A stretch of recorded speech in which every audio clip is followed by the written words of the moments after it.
我是那种比较平凡的女孩，长得也不漂亮，性格也不活泼，从来没有想过有人会喜欢我，甚至主动追求我。一开始觉得他挺单纯的，性格也特别好，慢慢的就在一起了，而且他对我也特别好，我和他在一起很幸福。我们两个在一起时，我都是尽我所能对他好，他工作上缺钱了我就打给他，他需要什么东西我就主动买给他。但是我从来没有想过他会背叛我，在背地里和别的女孩子好。后来我去了外地工作，在那边工作压力挺大的，所以可能做出了一些让他伤心的事，但是我现在真的知道错了，所以说希望他能够原谅我，再给我一次机会。这段感情现在让我感觉很痛苦，我真的不想和他再继续下去了。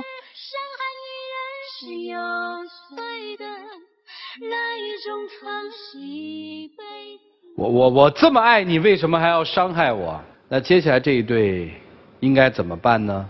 让我们用掌声请出这一对，来，掌声有请。男嘉宾小金23岁，来自河北，是一名销售；女嘉宾萌萌24岁，来自河北，是一名人事管理。来，有请两位。欢迎两位啊！愿意把箱子里秘密公开吗？愿意。两位是大学同学对吧？对。谁追的谁啊？我追他。当时就是我们大一的时候就是一班嘛，然后我们两个宿舍一起经常出去玩啊，然后就默默的对他产生好感了，然后就开始追的。从大几开始谈的？大一下半学期。那你们现在毕业多久啊？毕业半年左右。哦，那也有小4年了啊。这交往期间都谁花钱花的多呀？大部分费用我们出去玩、吃饭、看电影，所有费用都是我来出。当时就是那个他们家那个条件比较好，然后他有这个能力然后他有能力你就花呀。当时就是觉得那个都这关系了，然后我根本不在意我给他花这些钱，我在意的就是他为什么要欺骗我。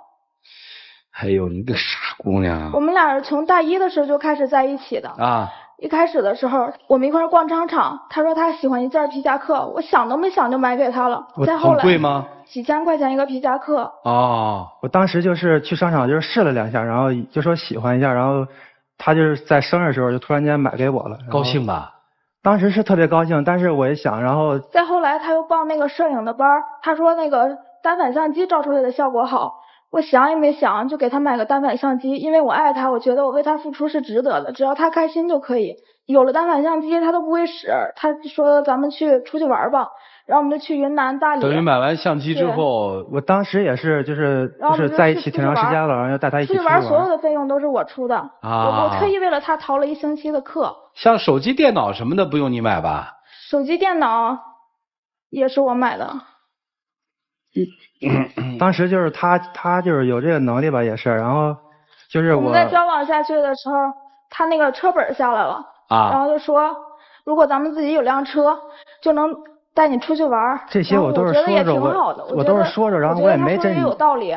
然后我就向父母把1年的生活费要来了，然后加上自己以前父母给的钱，然后我就给他买了辆车。中国好女友，哎呀！我知道你给我花好多钱，但是当时我真的没有找你要这些东西。你衣服给他买，手表会买吗？手表也我买。我想问一下，他身上有什么不是你买的？没有。就是没有啊？就差不多都是大家就我们俩一起花钱。别大家，谁买的？就2个人一起买。好吧。我其实根本就不在意这些。反正不是你挣的钱，你当然不在乎。他到北京工作之后，他就跟以前完全不是一个样子。以前每天都会给我打电话，在一个学校他都给我打电话。到了北京工作之后1天1个电话都等不到。我每天给他发短信打电话他都不回。肯定是不一样。他就说他忙，我也不知道他到底在忙什么。上班没有那么多时间。他说他在忙，我没有办法，我只能自己一个人给他打电话他不回，我就去。我不是在有时间的时候就回。我就去空间朋友圈、微博。他发了一个朋友圈说，在这个城市有你我感到很温暖，谢谢你，你是最特殊的存在。我就想知道什么是特殊的存在，当时我就越觉得越不对劲。他是不是说心里面有你？是说你不是，他是吧？那个照片后边有一个女生的背影。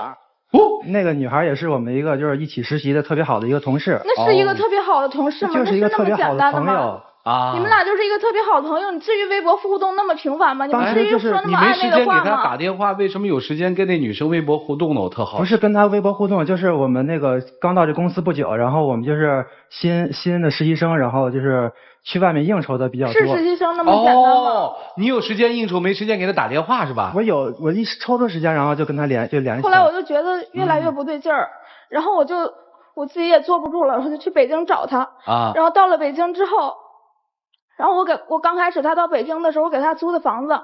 房子也是你租的？对。哎呦，这姑娘你真行啊！哎呀，我要养这么，我闺女儿可别这样啊。当时我也是那么想的，我说那个我给他刚到北京，租房子，他家里缺啥我就给他买啥。他说以前的学生装不能穿了，然后就给他买衣服，给他大包小包的买吃的。我就怕他自己一个人在北京受苦。啊。可是我在到房子的时候，房东跟我说他早就搬走了，还是一个女生和他搬的房子。哟。当时是那个，就是因为老花他钱，自己也感觉到很愧疚，然后我就搬回宿舍住了。我们那边搬回宿舍住了。对。那房租有没有退给人家呢？房租是退给我了。那你有没有退给姑娘呢？当时就怕她担心我嘛，然后没有告诉我。怕我担心你，搬回宿舍你为什么不和我说呀？我到公司找你怎么说的呀？然后我到公司给他打电话，他也不接。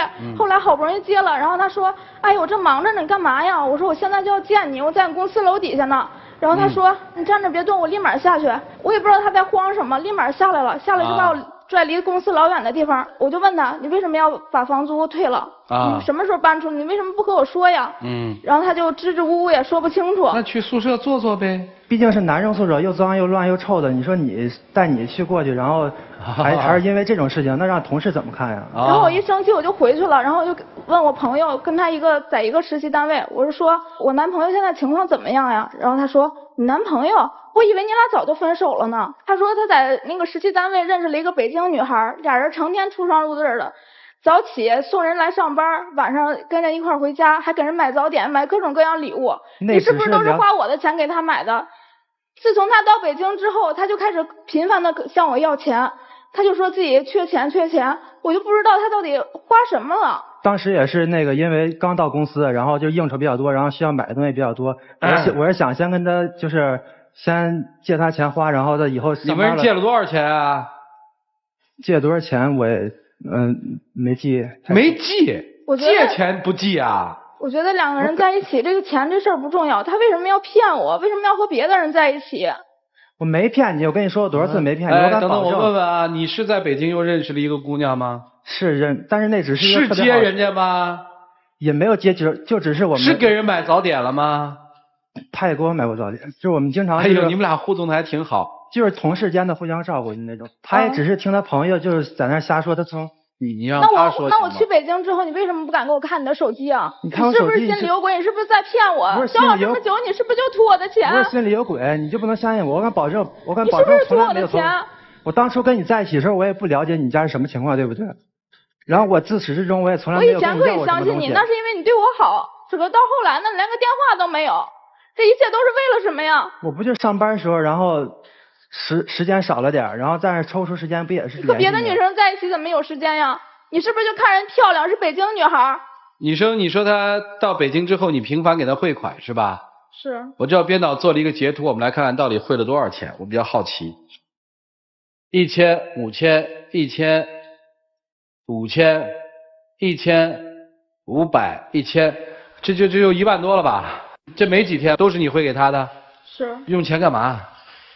当时就是说那个。双11的时候，淘宝上便宜嘛，然后就置办一些东西。自己花钱呀？为什么花他的钱呀？当时就是想先跟他借，然后挣钱。刚开始工作，挣钱以后也没什么钱。行吧，跟那个北京的女生确实没什么，是吧？真的没什么，那就是我一个普通的同事，然后跟他解释过好多次，就是。你别在这欺骗大家了，你俩是那么简单的事吗？你看上回自从你生气走了之后，你就没有好好坐下来跟我说。咱俩还有什么可说的呀？我承认就是可能跟他有点过密的关系，但是也没有。我为你付出这么多，你想过吗？你对我好，我全都记在心里。我知道你对我好。我给你买手表，我给你买这些东西，你想过吗？我知道你对我好。我知道你对我好，我当时不也是没有那能力，然后我有钱不也是给你花吗？我以前从来没有谈过男朋友，我以为这样，我为你做这么多，你还不能感动吗？你对我好，我全都记在心里了。朋友只是看到表面现象，他并不真正的了解我。好吧，我也不太了解你，我有几个问题想问。实习工作是很忙吧？忙。可以忙到说没有时间跟女朋友做电话和微信的互动吗？不是。那你为什么不跟她互动呢？做了。做了。那是互动吗？我就是有时间的时候就跟她联系，有时间的时候就跟她联系。你别在这骗人了好吗？我只是就是有时间跟她联系，就是只是时间比较少。今天给她打电话，你过俩星期想起来向我要钱了，他回啊，是吗？我从来都没有为了你的钱跟你在一起。别说，我们说事实，不说感受，好吗？不是。你经常跟她联系吗？不经常。不经常联系的原因是什么？就是忙着工作。好，你还喜欢她吗？喜欢。你还爱她吗？爱她。你还爱她，为什么你有时间跟女同事出去应酬，却没有时间给她打电话？你回答我。你还爱她，为什么她不在身边的时候，你会跟一个女同事交往过密？你回答我。你还爱她，为什么你在微博里面会说，在这个城市里面有那个女人让你的心里特别的踏实？为什么？回答得了吗？你今天来的目的是？我想和他分手，我不想和他在一起了。你想好了吗？我想好了，他就是过往的那些钱还要吗？不要了。好，今天你来的目的是什么？就是跟他一起在这么长时间了，然后感情也比较深，就是希望他能原谅我。原谅你什么？你没犯错呀，他原谅你什么呀？就是我不是跟那个女生一直交往过密嘛，然后就是以后我会注意一些，跟女生保持一些距离什么的。你还想跟他在一起？对。好了，老师们，你们应该看得非常清楚了，究竟应该怎么办呢？我们一起进入丘比特问卷。我听这事儿我挺生气，你花人那么多钱，拿人的手短，吃人的嘴软。当然了啊，我觉得这女孩子太爱他了，太实在了。当然你都是花你父母钱，你也没挣来。可是我觉得这个女孩子还挺纯洁的，她就是想表达一种爱意，她就是你需要什么我给你什么。但是你的方法是错的，实际不应该是这样。这个男孩子，如果你要真的是不爱他了哈，你应该坦坦荡荡，你们俩是一个同学，一个班的同学，你应该告诉他，不应该再耍心眼儿。我不再讽刺挖苦你了，我觉得我想说的2个字儿，兄弟，2个字儿，看着我，你必须靠自己的作为挽回自己岌岌可危的状态，那就是2个字儿，你告诉我哪2个字儿？自尊。啊？自尊。什么？自尊。自尊不是。自尊这是另外的，你自己得好好寻找一下。对，只有2个字儿，一种行为能够让自己可能还留一点尊严。哦，诚实。还钱。还钱。女孩，我问你个问题，我们不说钱，就把你们俩放在一起作为情侣来说，你是不是内心深处觉得你配不上这个男孩？是。当时是他追你。对。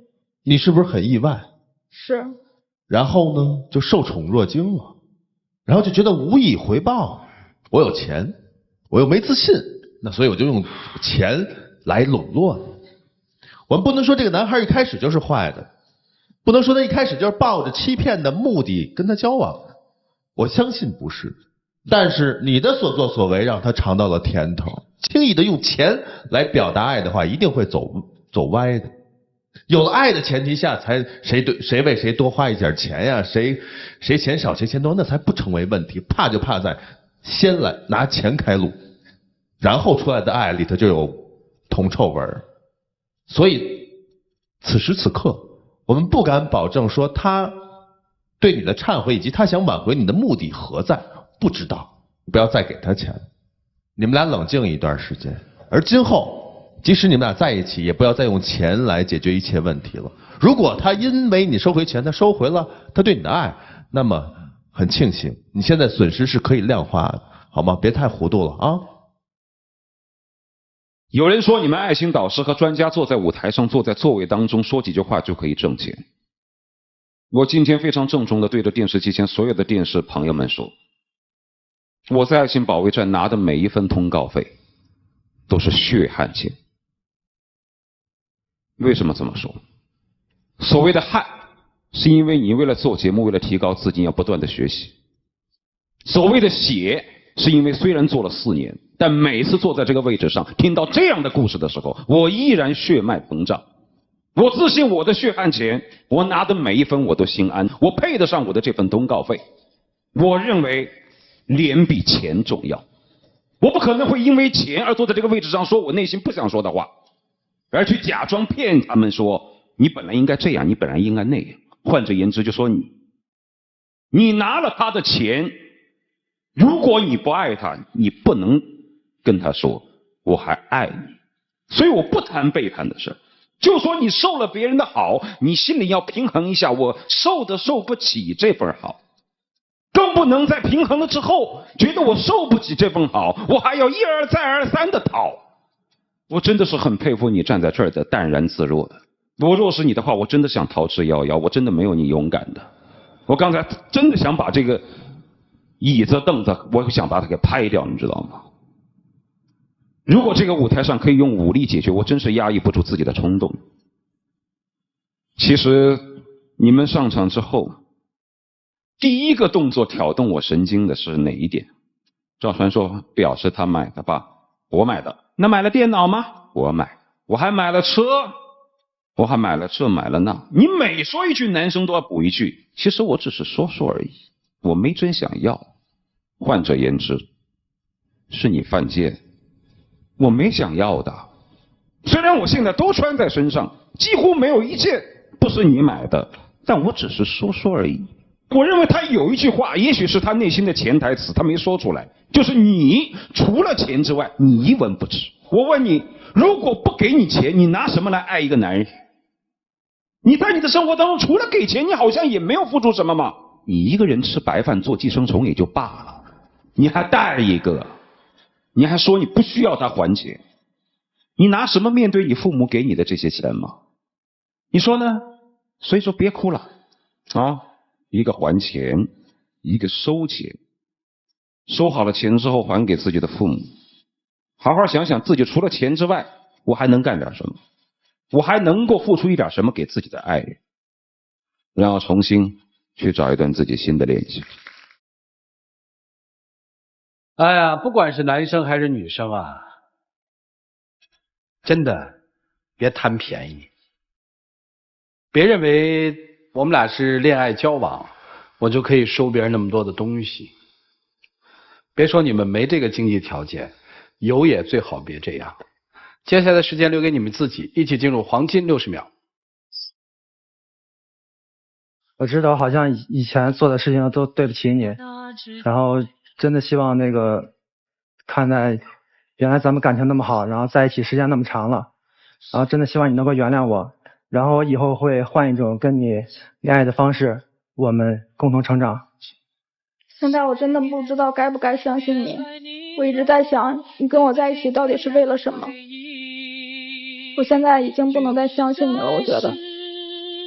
其实跟你在一起就是一直保持着最终的那个东西，就是为了你的人，从来没有想过或许一直以来都是我错了，我一直以为爱一个人就要给他想要的东西。不，我也错了，我知道错了，我知道以前错了，我不想所以说请你能够原谅我。好，时间到啊！现在这个节目可以提供3种帮助你的方式，我觉得今天有一个可能特别适合你，你先看一下3种方式吧。A. 观众 B. 神秘声音 C. 寻求爱情导师的帮助。但是我个人觉得今天大概神秘的那个声音更适合你，你的选择是？我选神秘声音。听一下。我和他俩挺熟的，我跟萌萌呢高中就认识，也是在一个大学。我跟小金呢又是一个宿舍的舍友。说实话呢，我是看着他俩一路走过来的。刚开始呢觉得特别不可思议，因为我们刚开始在宿舍的时候聊天嘛，男生就说谁喜欢谁之类的话。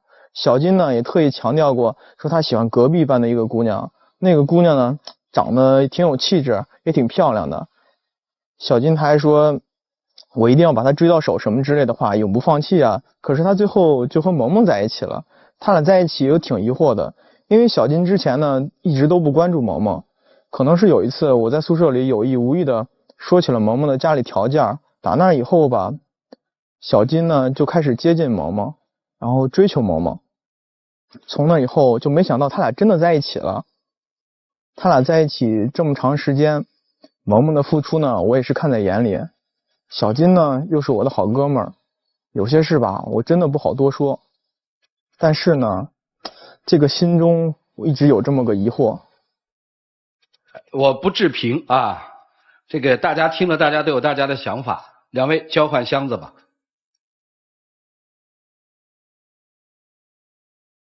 请回，请回，请回。姑娘回去吧，好好想想你们共同朋友的话啊。来，请关门。我们看到了一段金钱和爱情的纠葛，我们看到了一场你判断不出是否已经发生的背叛，但是这一切已经足以让你揪心。接下来我们来数5个数，看看他们自己的选择。来，5、4、3、2、1，请开门。哦，来，来吧，跟女生说再见吧。其实我以前做的那些，现在都知道错了，然后祝你幸福吧。啊，就祝人幸福了？不挽留了？是来分手的？哦，我明白了。其实今天你能够来到这里，非常感谢你。然后，既然你已经不能原谅我了，那么就祝你以后幸福吧。兄弟，你说还不还？还。2015年还多少？在经济范围内尽可能还。我真的想祝你幸福，但我真的祝不出口。兄弟，好自为之啊，请回，请回。